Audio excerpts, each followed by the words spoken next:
تاریخ میں پہلی بار ترکی کے جنوبی شہر ہتائے میں حرم امام حسین علیہ السلام کے زیر اہتمام محرم کانفرنس کا انعقاد۔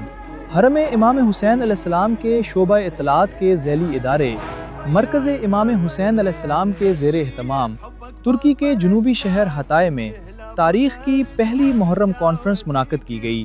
کانفرنس میں جید علماء کرام، دینی، سماجی اور ثقافتی شخصیات، دانشوروں اور ترکی کے مختلف شہروں سے تعلق رکھنے والے محبان اہل بیت نے بڑی تعداد میں شرکت کی۔ یہ کانفرنس ایسے شہر میں منعقد ہوئی جو چند برس قبل آنے والے تباہ کن زلزلے سے بری طرح متاثر ہوا تھا۔ منتظمین کے مطابق اس منفرد اقدام کا مقصد حسینی فکر، اہل بیت کی تعلیمات اور اسلامی اقدار کو فروغ دینا، نیز مقامی معاشرے میں دینی و ثقافتی روابط کو مزید مضبوط بنانا ہے۔